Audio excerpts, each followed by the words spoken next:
في صيف عام 1984 سيطر الخوف على ساكنة سان فرانسيسكو. الجيران والأصدقاء والمقربون صغارا وكبارا، إناثا وذكورا يختفون وبدون ترك أي أثر. الشرطة والمحققون في حيرة من أمرهم، ويأخذ التحقيق منعطفا آخر عندما تم الكشف عن مقبرة جماعية في أعالي جبال كاليفورنيا. ومع ارتفاع عدد الجثث، تشير الأدلة على وجود قاتل متسلسل خبير ومحنك بعيد عن منال أيدي الشرطة. وللقبض على هذا السفاح أمام الشرطة طريق طويل ومظلم للغاية. لنتابع.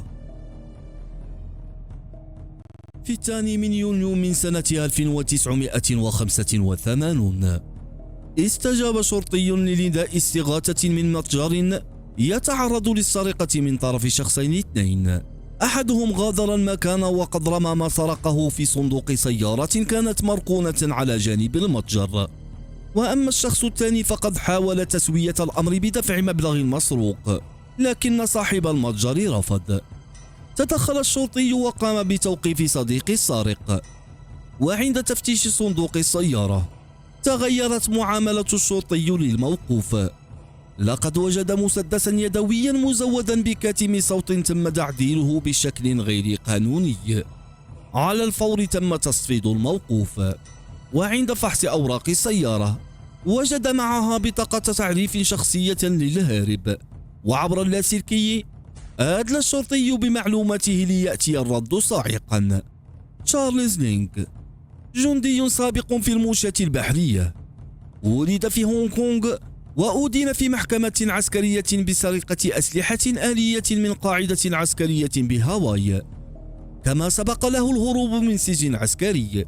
في مخفر الشرطة وبعد التحقيق مع الشخص الموقوف، أخبر المحققين أن اسمه ليونارد، وأنه شخص هارب من العدالة، وقال للمحققين أنه مستعد للاعتراف.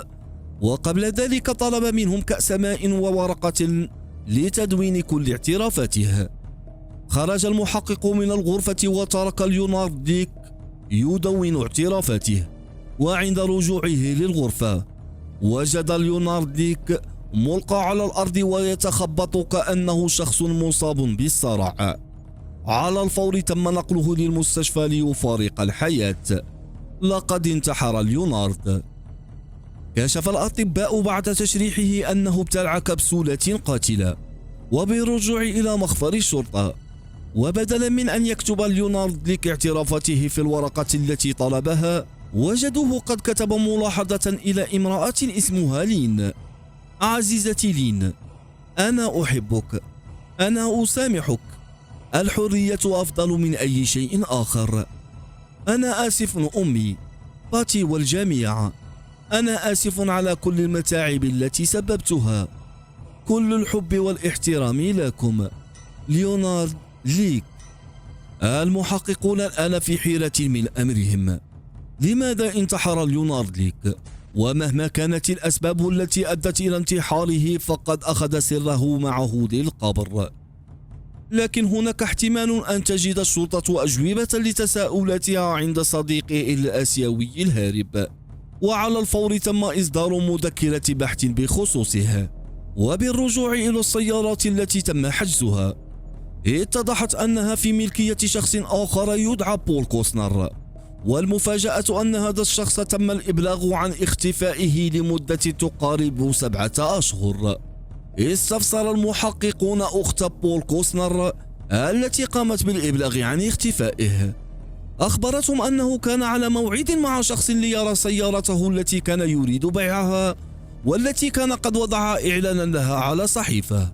وفي 25 من يونيو من سنة 1984 ذهبت الشرطة لتحقق في شبهة اختفاء عائلة بأكملها. هارفي دوبس وزوجته وطفلهما الرضيع مختفون لمدة عدة أيام. كان على الشرطي تسلق النافذة لدخول الشقة، ومن الوهلة الأولى تبين له فوضى عارمة في الشقة وكأن عراقا كبيرا كان قد دار فيها، ولا وجود لعائلة دوبس. قبل ذلك بأيام كان هارفي دوبس أيضا قد وضع إعلانا عن بيع معدات تصوير في ملكيته، والمعدات أيضا مختفية. لدى المحققين الآن حالة اختفاء، ولا وجود لأي خطوط لتتبع الجنات، والقاسم المشترك بين هاتين الحالتين هو الإعلان عن بيع أشياء على صحيفة. تم الرجوع مرة أخرى للسيارة المحجوزة، وهذه المرة تم تفتيش السيارة بدقة ليتم العثور على رخصة سياقة باسم سكوت سنابلي.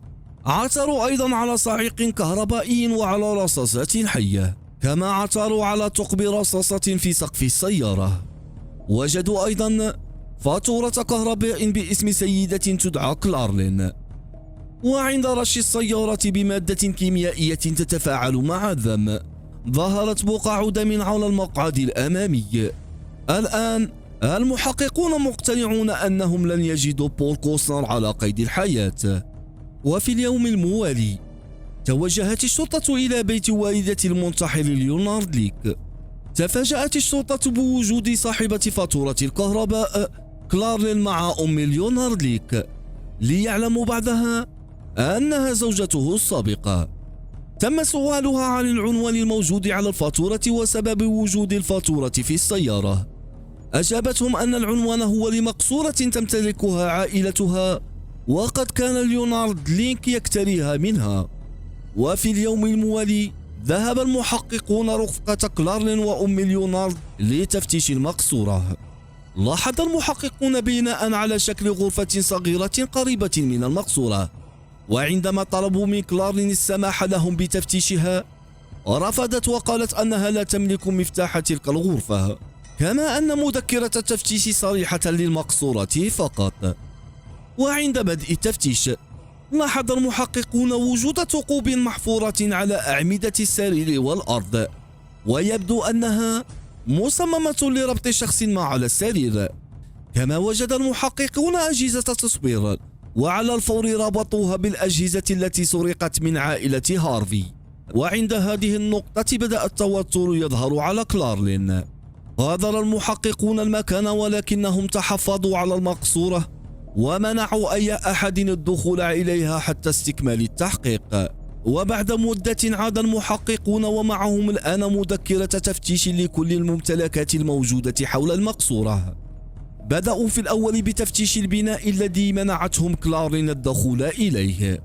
وجدوا صورا معلقة على الجدار لنحو 21 فتاة تتراوح أعمارهن بين 18 سنة و23 سنة، عارية وبدون أي ملابس، ولم يتضح من يكن ولا أين تم تصويرهن.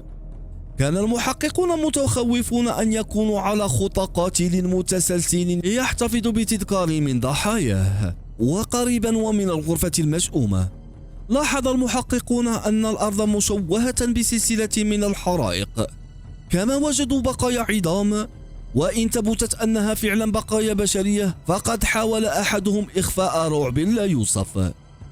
الآن المحققون بحاجة لإجابات سريعة. وجدوا شاحنة متوقفة قرب المقصورة. على الفور أخذوا لوحة التسجيل ليتعرفوا عن مالكها. اتضحت أنها مملوكة لشخص يدعى لوني، وهو جار ليونارد. عاش لوني وزوجته وابنه البالغ 18 سنة بالقرب من مقصورة ليونارد. وعندما ذهب المحققون لمنزلهم لم يجدوا أي أحد، ووجدوا الباب مفتوحا، كما أن رائحة الطعام الفاسد منتشرة في البيت، ويبدو أن البيت مهجور ولمدة أشهر على الأقل. وجد المحققون سيارة أخرى مركونة بالقرب من ممتلكات ليونارد، وتعود هذه المرة لسكوت سنابلي، وهو أيضا كان مختفيا ولمدة ليست بالقصيرة، كما أنه هو الشخص الذي تم العثور على رخصة سياقته في سيارة بول كوستنر. كثف الآن المحققون بحثهم واستعانوا بالكلاب المدربة. لم يمضي وقت طويل حتى انتشل أحد الكلاب قطعة عظم من تحت الأرض، وكانت واضحة من الأول أنها ليست عظمة حيوان. الآن جميع ممتلكات ليونارد ليك مسرح جريمة. تم تشكيل لجنة للبحث في المقصورة والممتلكات المحيطة بها. بعد 3 أيام من انتحار ليونارد تم تطويق جميع ممتلكاته بحشد كبير من جميع أنواع الشرطة، وفي مكان يبعد على المقصورة ب100 متر فقط وجدت الشرطة خندقا وقد كان مملوءا بمحتويات شخصية، حلي ومجوهرات وساعات وحمالات صدر والعديد من الثياب. تم تصوير كل واحدة على حدة لتصل إلى المئات. كما وجد المحققون حاوية أزبال كانت مغطاة ومدفونة بالقرب من الخندق، وعند فتحها وجدوا بها أشرطة فيديو، وعند مشاهدتها صدم المحققون من هول ما رأوه. القضية الآن ومع كل دليل يجدونه تصبح أبشع وأروع. كان في الشريط فتاتان تعانيان العذاب على يد ليونارد وشريكه الآسيوي. الآن الشرطة بدأت بالبحث على تشارلز. تم التعرف على مسكنه وتم اقتحامه، لكن الشرطة لم تجده هناك. ومع ورود معلومات أن تشارلز قد غادر كاليفورنيا، استعان المحققون بمكتب التحقيقات الفيدرالي.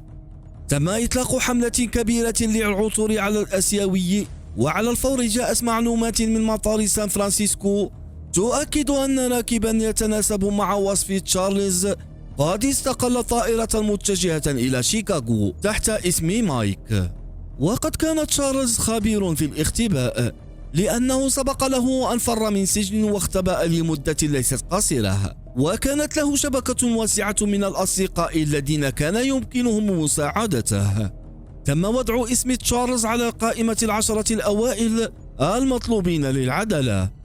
ومع مرور الأيام جاءت معلومات للعملاء الفيدراليين أن تشارلز استقل حافلة متجهة نحو تورونتو، وقد كان للعملاء معلومات على أن أخته تعيش هناك. قام مكتب التحقيقات الفيدرالي بنشر فريق لمراقبة منزلها، لكن تشارلز لم يظهر قط.